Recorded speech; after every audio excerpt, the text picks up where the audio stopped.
gente vai abrir para o debate, vamos fazer um bloco de 3 perguntas, daí eles respondem e assim vai. Quem vai ser primeiro?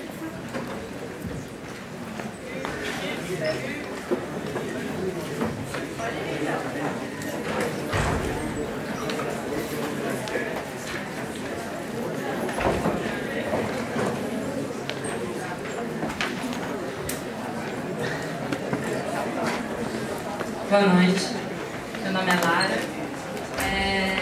Se eu não estou enganada, foi aprovado no final do ano passado pelo Estado uma lei que tem a educação infantil obrigatória a partir dos 3 anos de idade.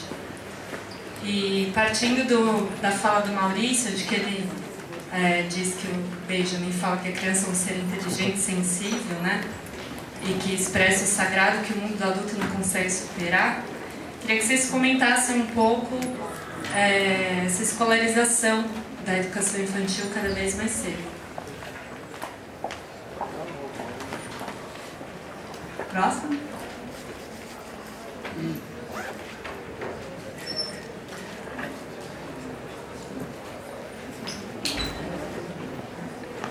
Se não tiver mais ninguém por enquanto, a gente... Pode vir.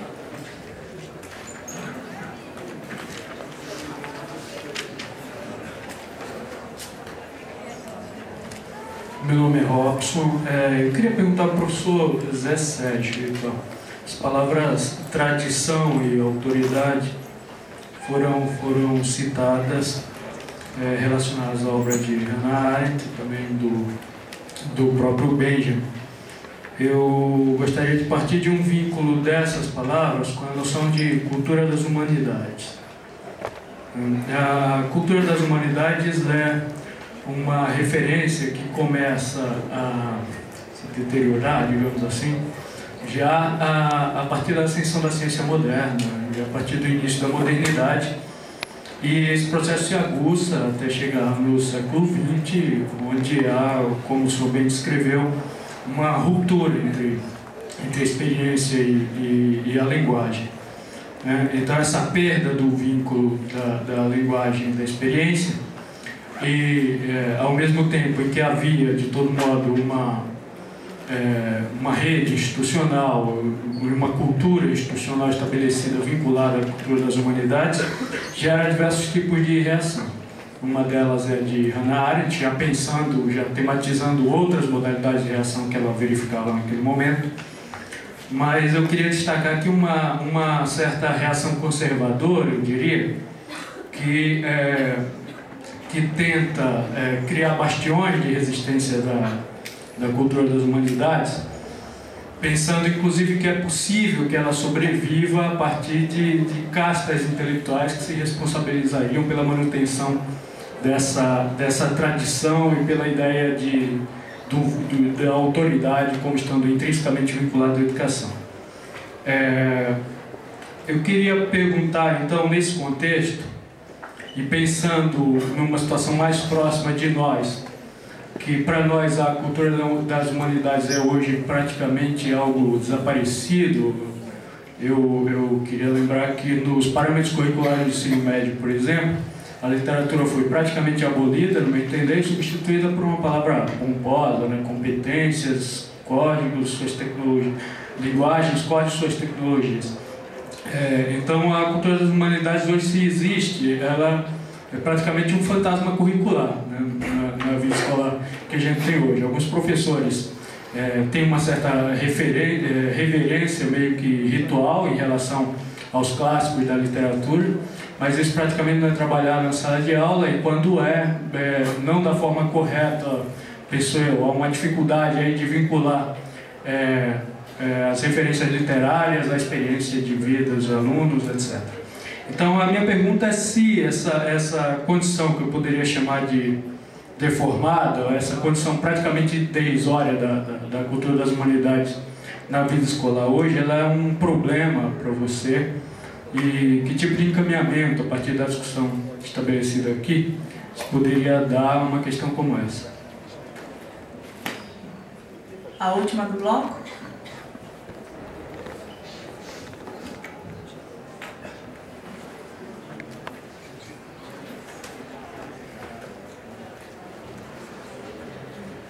Bom, meu nome é Adriana, eu queria parabenizar o coletivo e falar que eu gostei muito da fala dos dois, mas eu senti queria que vocês comentassem uma divergência assim um pouco de como vocês leram o Benjamin em relação à concepção de educação.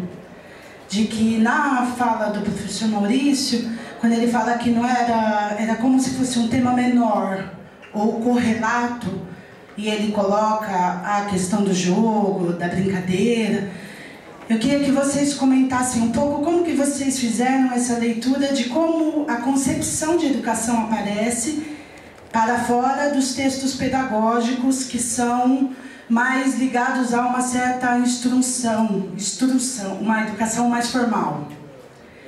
E também que comentasse a partir dessa questão da concepção de educação de criança e de infância, que eu acho que aparece de formas distintas, a questão da criança e a questão da infância. Eu queria que tentasse falar um pouco sobre isso.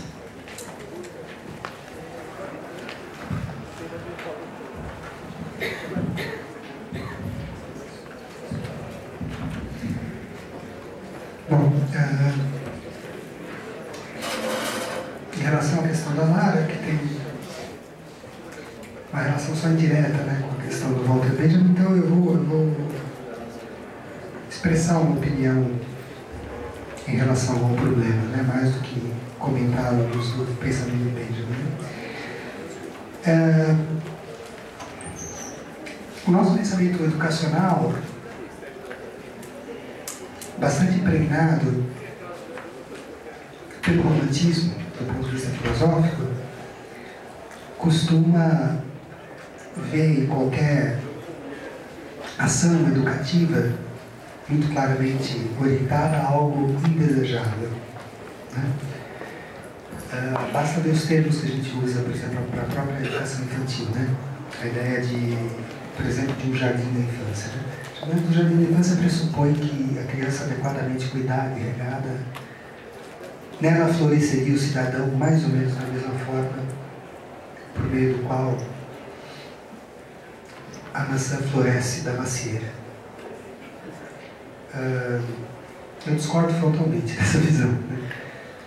Muito mais aristotélico, né? Aristóteles diz que a educação existe pelo que falta à natureza.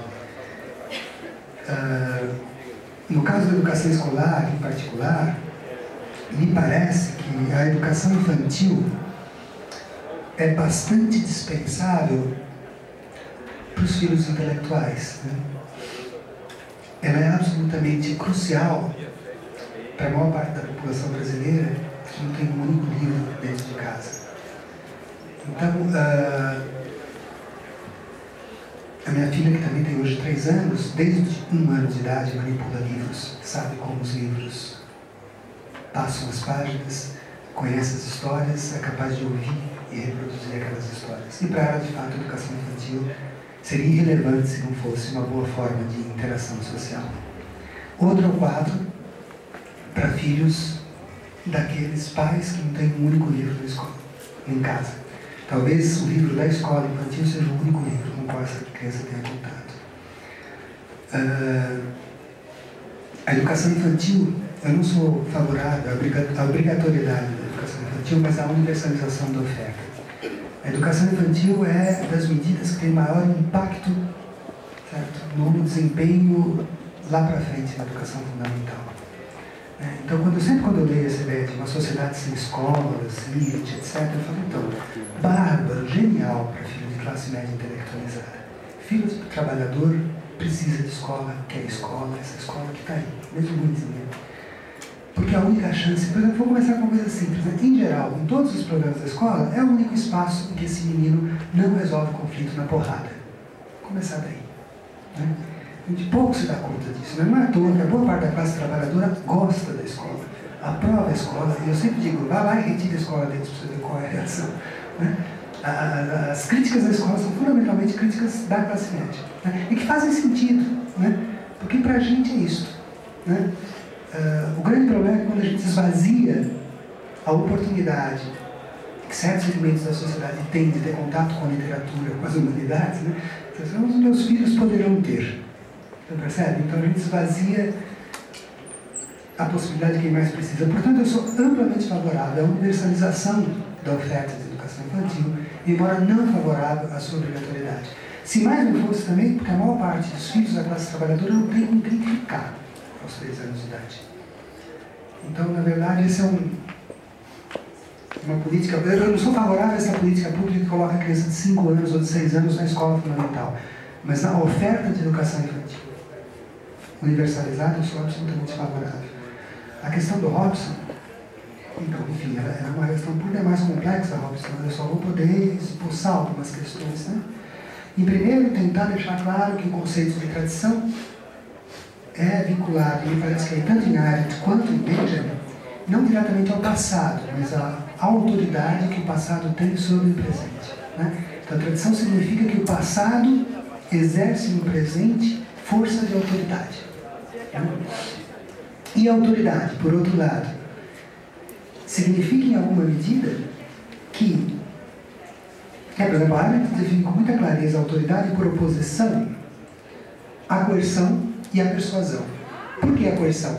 Ora, porque quando eu recorro, por exemplo, à violência física, é porque a autoridade acabou. A ideia de que eu chamo a polícia para devolver ao professor a autoridade é completamente falsa, né? Se houvesse uma relação de autoridade, não é preciso chamar a polícia. Porque a autoridade pressupõe que a obediência é uma obediência livremente consentida. Por exemplo, a relação entre o médico e o paciente, entre o sacerdote e o fiel, é uma relação de autoridade. No sentido de que eu obedeço e guardo a minha liberdade de dizer sim, de obedecer, etc. Ora, em grande medida, esse é o substrato da cultura humanista, né?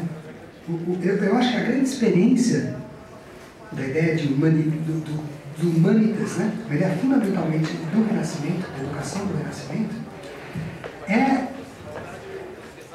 de que o contato com essas obras tem um valor formativo. Eu queria abrir, vocês me desculpem, eu tenho que abrir um parênteses, né? Eu falei muito sobre isso, não expliquei em que sentido que para mim Benjamin fala de uma experiência formativa. O valor formativo de um conteúdo não tem a ver necessariamente com o seu caráter informativo ou com as suas competências, certo? Eu posso aprender certas informações, eu posso mesmo desenvolver certas competências sem que isso tenha nenhum impacto na minha formação. Por exemplo, o que eu costumo dar sempre para os meus alunos é: enfim, se eu aprender agora as novas regras da ortografia e da acentuação da língua portuguesa, eu vou ter informações, vou mesmo desenvolver uma competência, mas informações e competências que nada alteram o meu ser. Eu vou continuar sendo exatamente quem eu sou. Ora, ao contrário, uma experiência formativa é uma experiência que modifica aquele que por ela passa. Né? Então, a leitura de um livro que muda a minha vida. Isso é uma experiência formativa. Toda a ideia da educação humanista fundava-se numa noção, na pressuposição de que esta herança cultural do mundo antigo tinha um caráter formativo em si mesmo, que é completamente diferente da forma pela qual a gente lida com os conteúdos escolares hoje. Os conteúdos escolares são sempre vistos como um meio para um outro fim. Então, eu leio filosofia para desenvolver certas competências que supostamente seriam necessárias ao mercado de trabalho, isso, aquilo.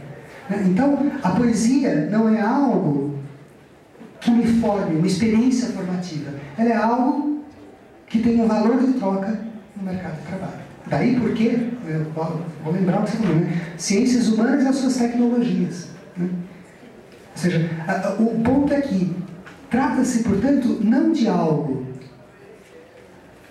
do âmbito da formação, na qual as coisas têm sentido.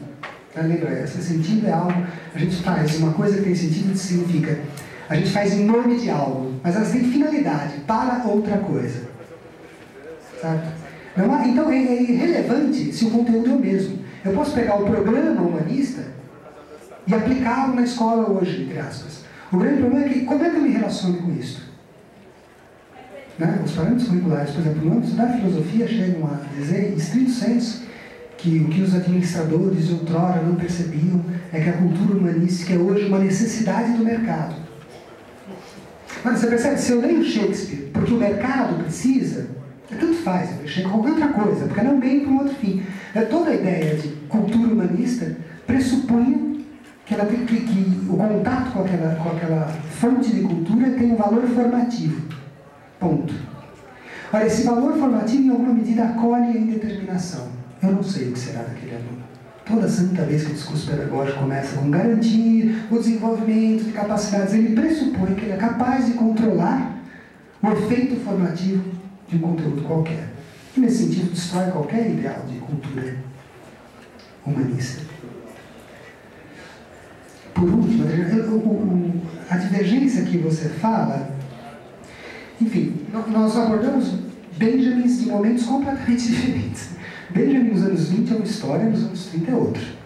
Então, em parte, você tem razão no que você está falando. Mas o problema é que o Benjamin é outro, como todos nós, né? A obra dele não tem essa unidade.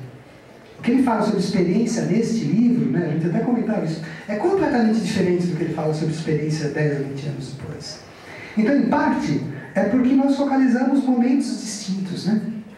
E depois também porque eu não focalizei o problema da educação ou da pedagogia, ou mesmo da infância. O que me interessava, e talvez isso não tenha ficado muito claro, porque o texto já precisa ser retrabalhado, é em que medida que esse conceito de Benjamin, que é o de experiência, tem um valor para eu pensar formação. Não exatamente educação, mas formação. Né? Em que sentido que um mundo pobre em experiência, né, que serve esses meninos, assim, um produto da indústria cultural de quinta categoria, serve xizitos para o espírito, né, que são flor de lótus, né, que retiram a capacidade que nós temos de dialogar com o legado cultural que nos tornou aquilo que somos, seja qual for a variação que nós façamos do que nós hoje somos. O ponto, a nossa grande pergunta formativa é sempre essa, e isto o humanismo tinha muita clareza. Como nos tornamos aquilo que hoje somos? Né? Por meio de qual é a leitura pela qual eu explico essa trajetória? E no caso do Benjamin, ela é privilegiada porque ela é contingente. Nesse sentido é difícil conciliar Benjamin com alguns aspectos do marxismo, né? Porque a história é absolutamente contingente, sem leis, me parece, em Benjamin. Lógico, os comentaristas marxistas do Benjamin assim não leem. Mas eu olho para Benjamin e falo, bom, aquele anjo, né, gente, aquele monte de destroços, poderia ter ido para qualquer uma.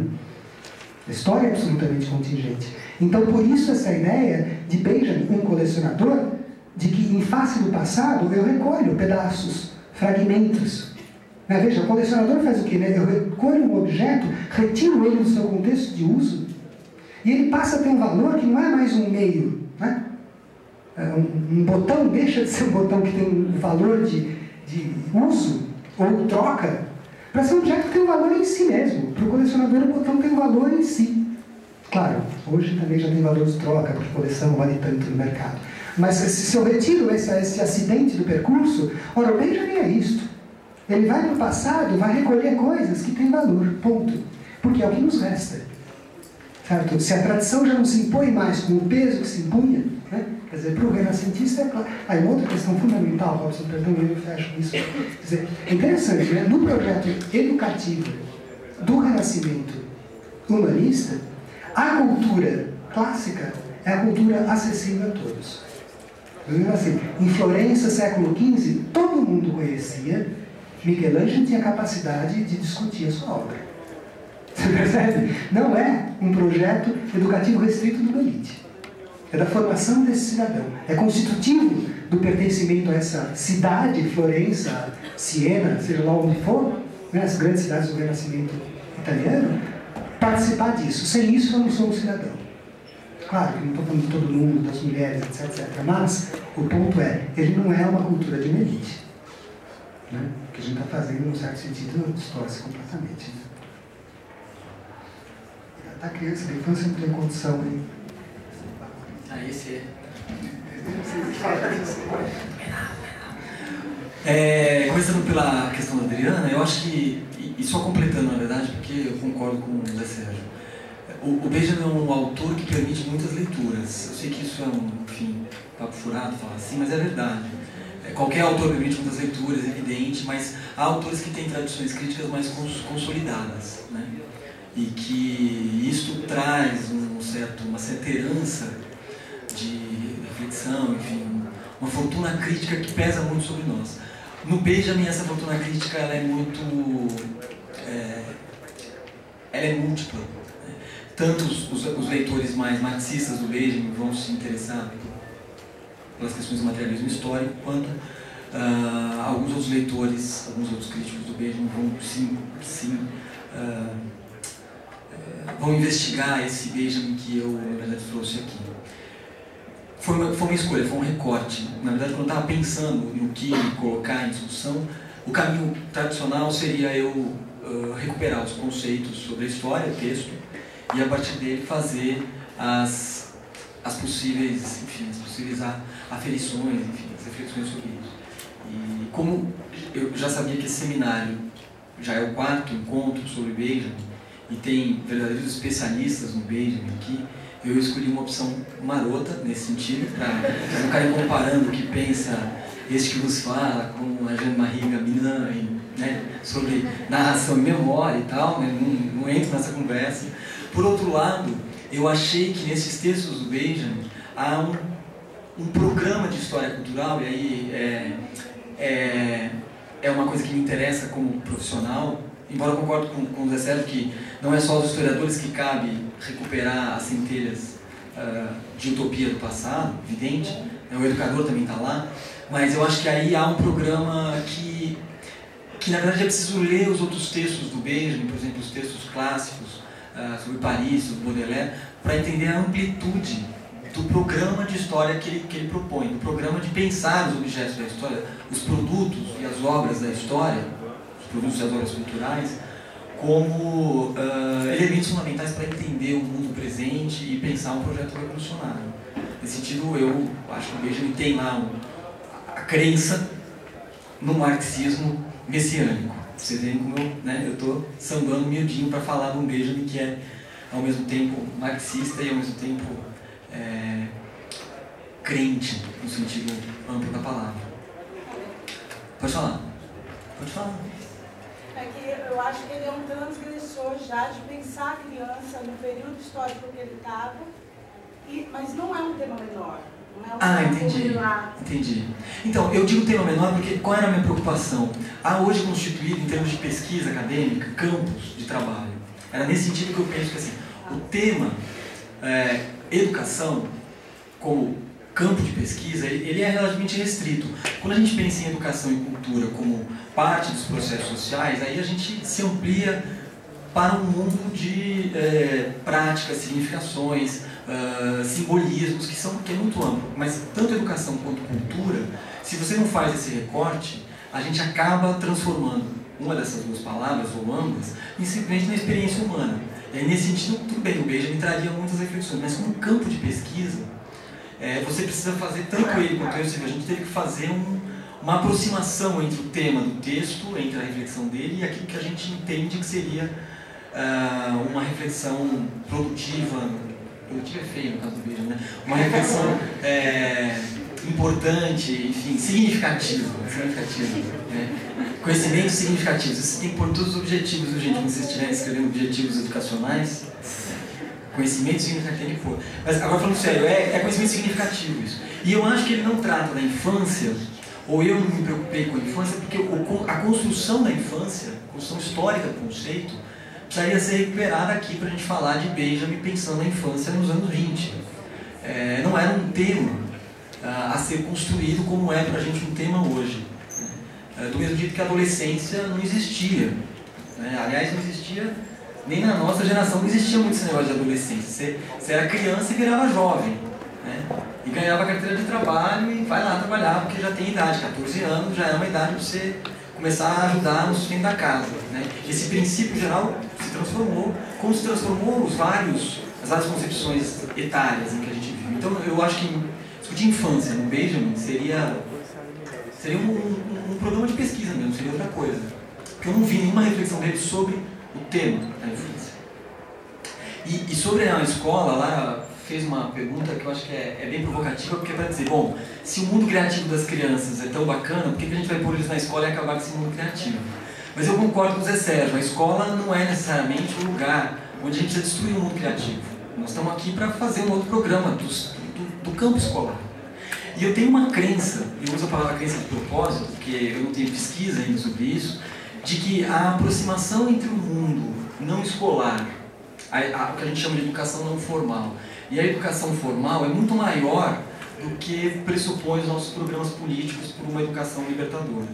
É uma impressão de que, no fundo, a gente reproduz aquilo que é parte das práticas sociais, estejamos na escola ou fisicamente fora da escola,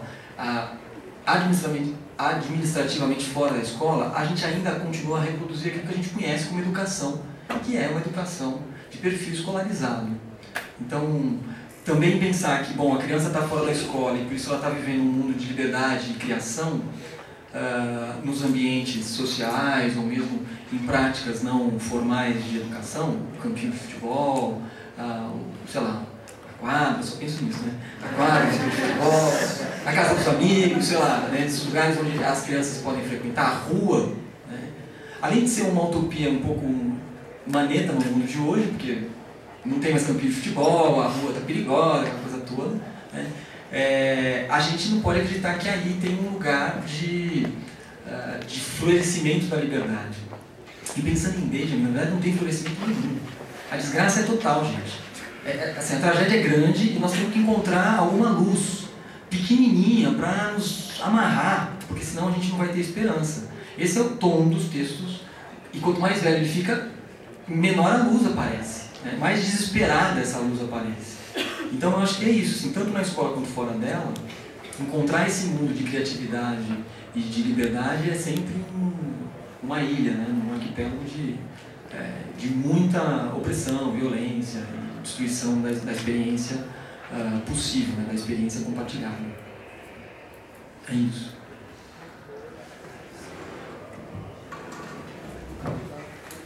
Vamos então abrir o segundo bloco, parece que o Danilo Xavier quer falar.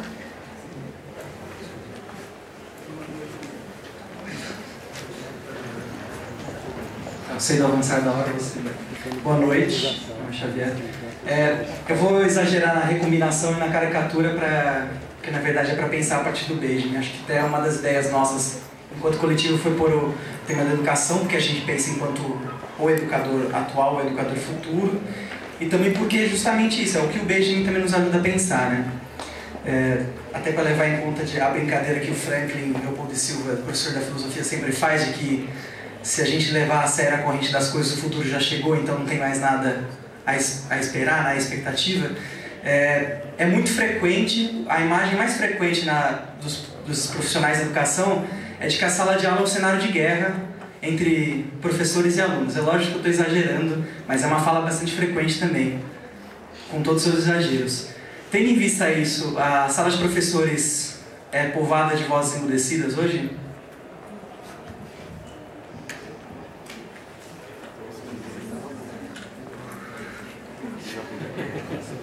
Vamos ver se eu consigo formular.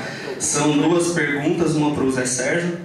O Zé Sérgio, na conclusão da fala dele, ele leu uma das teses do Benjamin, que ele fala, a sua interpretação foi pensar a educação como um campo privilegiado desse encontro secreto com o passado.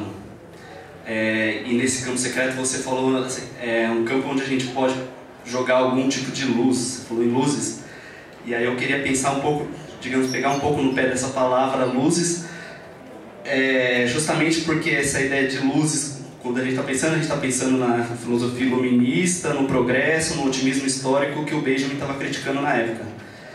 E assim, a minha leitura veio um pouco pensando no Agamben, que a gente abre o curso, falando onde Walter Benjamin seria nosso contemporâneo hoje.